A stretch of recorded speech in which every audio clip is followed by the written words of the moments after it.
In this video, I'm going to gravity feed negative 75-degree coolant in this Rotax 4Tech Bombardier 2006 engine for this Sea Doo. I'm going to add seafoam to the tank. In this seafoam, you want about 1 ounce per gallon. So I'm going to add this in there and run it for 5 to 10 minutes. After I added seafoam, I cut a garden hose about 6 feet long.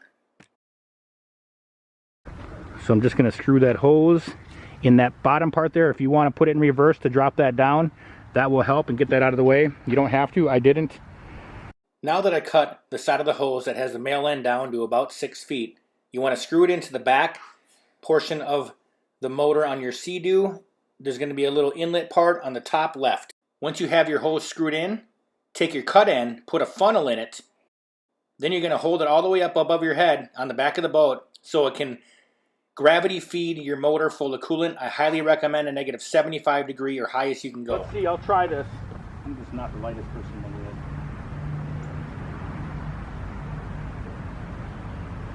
What we want to see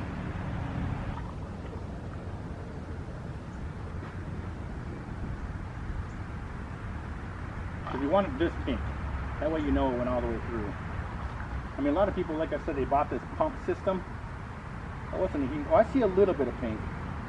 Okay, now it's starting to flow pink. Okay, good. That's a good sign, which means it made it all the way through. Yep.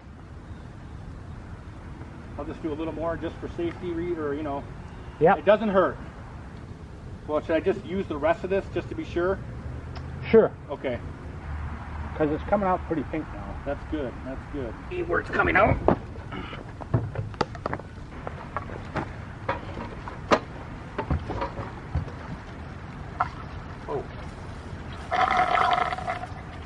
And that's 1 gallon.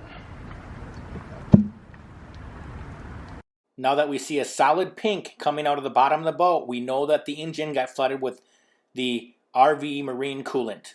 Next coolant system, you want to check with a test tube to make sure that the rating of the coolant is good enough to last your winter. That coolant or antifreeze needs to be changed every 100 hours, or recommended in the fall before winterizing. This coolant system, I think, is just for the jet. After that, take your battery out, and you should be good for the season. If you want to add some coolant and run it through your bilge, that is not a bad idea.